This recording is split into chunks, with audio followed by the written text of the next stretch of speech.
Alors, bonjour nos amis. On va terminer par les matrices.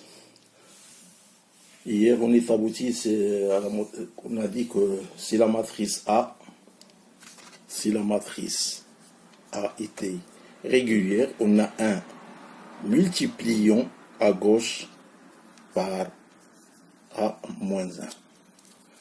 Avec, on a dit aussi que A-1 fois AX qui est égal à A-1 fois B. On est abouti que X est égal à A-1 fois B. Ok? Maintenant, on va prendre un exemple. Donc, si le système de deux équations, donc voilà l'utilité des matrices, deux équations à deux inconnus, Par exemple, on a 2xi plus 2x1, comme vous voulez, plus 3x2 égale 9. x1 moins x2 égale à 2. Ok? On a successivement matrice A qui est égale à 2, 3, 1 et moins 1. C'est-à-dire 2, 3, 1, moins 1. Ok? Avec B égale la matrice de 9 et 2. Vous voyez l'utilité des matrices. Voilà nos équations. L'équation 1, l'équation 2, la matrice 1, la matrice 2. Ok?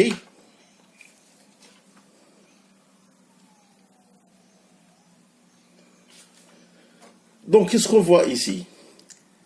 On voit que déterminant de A égale 2x facteur de moins 1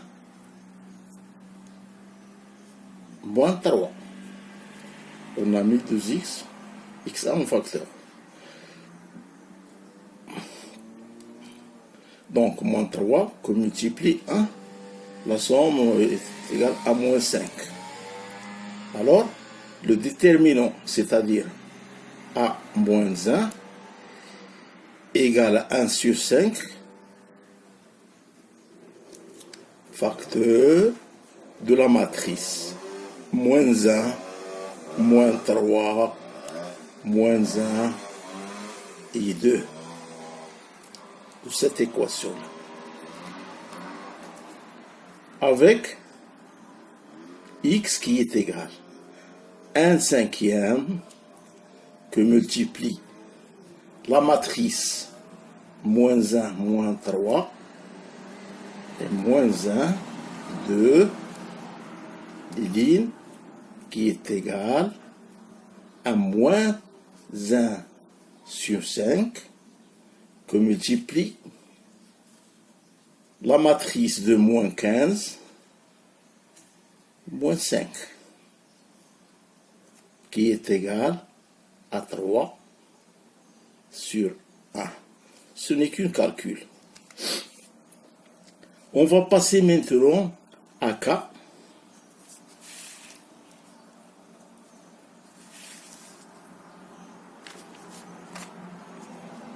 K d'une matrice singulière.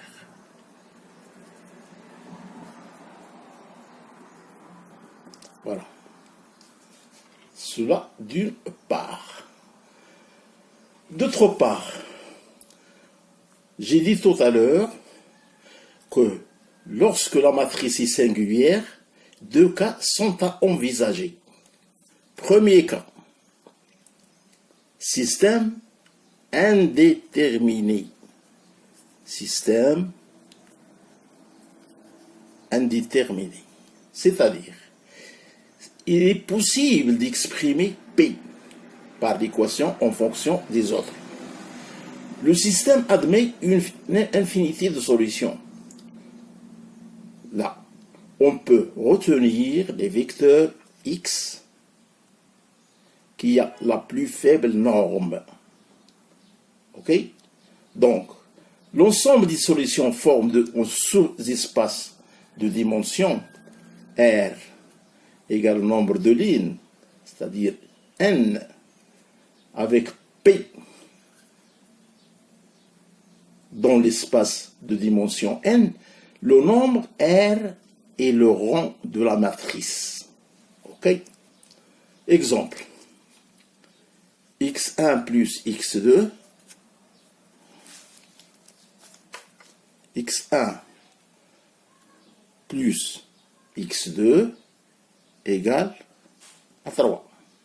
Avec 2 X1 plus 2 X2 est égal à 6. Alors, le déterminant dans ce cas-là, c'est combien? Le déterminant, dans ce cas-là, il vaut 1 fois 2, ok, moins 1 fois 2. Donc, multiplication des deux diagonales. Donc, moins 1 fois 2 égale 0. On a dit tout à l'heure aussi que la matrice est bien singulière quand le déterminant est nul. Alors, la deuxième équation, celle-là, est égale à la première multipliée par 2. Il n'y a en fait qu'une seule équation, x1 plus x2 est égal à 3. La deuxième, on l'a multipliée par 2, donc ça revient au même.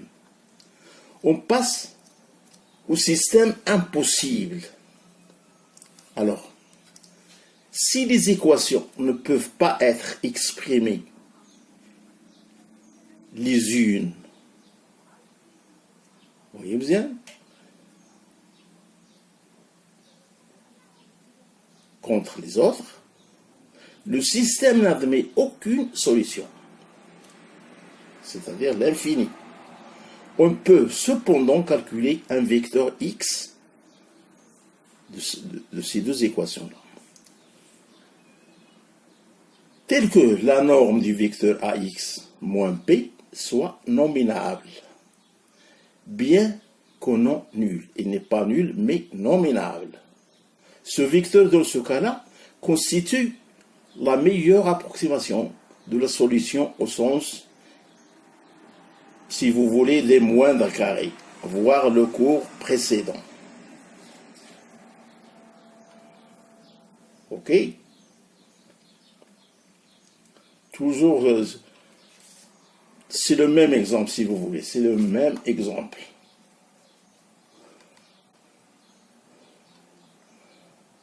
Donc, on a dit système possible, système indéterminé, système impossible. Donc, dans ce cas-là, on a terminé par les matrices. Ok? On a terminé par les matrices. Voilà le résumé.